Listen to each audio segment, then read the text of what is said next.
Hello gamers and gamettes, what is going on? My name is Tanek127 and welcome back to another Tower of Fantasy video. And guys, like I always tell you all in every video, thank you all so much for the love and support on all the Tower of Fantasy content.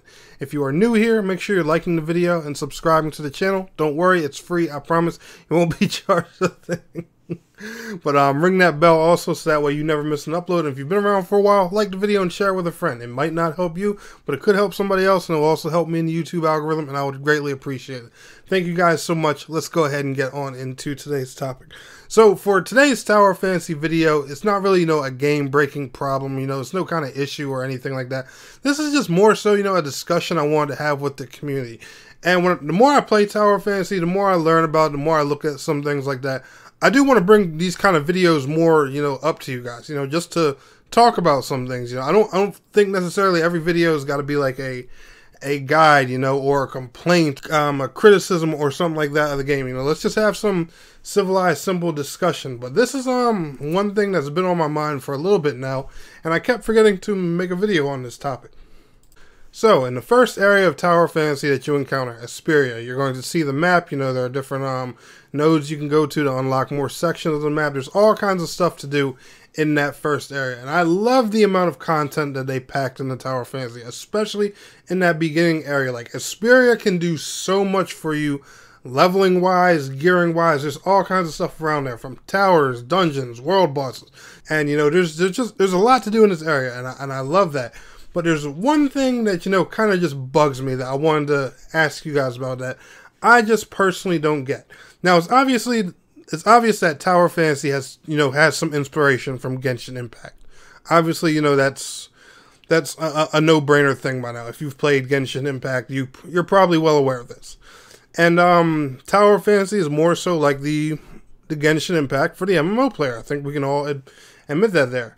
The thing now I wonder is, why were towers made as a solo experience? Like, these things offer so many rewards, so many goodies. They give really good XP. They're, just a runaround thing that you basically do and clear in this first area. They give you all kinds of different resources, items, and stuff like that. They're basically mini little dungeons. They have a few rooms that you go clear, some different activities you do, and then you fight a boss at the end. They all have their own separate levels. Each one has an easy, normal, and hard mode. But why were these made solo? Like, I don't understand that. One big thing about Tower of Fantasy is, it's a multiplayer game. It's an MMORPG. And one big criticism I'll always have about Genshin Impact is Genshin Impact's multiplayer experience just sucks. In my personal opinion anyway. It doesn't really offer much for multiplayer. It doesn't offer much for a multiplayer endgame or anything of that. And Tower of Fantasy is the game, that remedies that problem, for those people who are looking for that really dope, gotcha anime MMORPG. Tower of Fantasy is like, hey, here you go.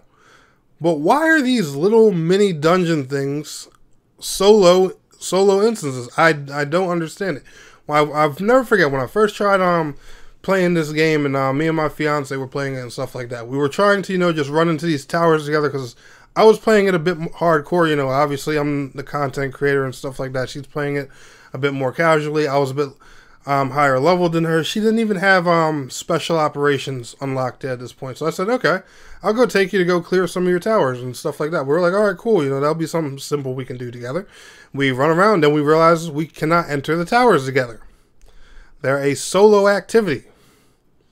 Why? Like, I really don't understand. They're little mini dungeons.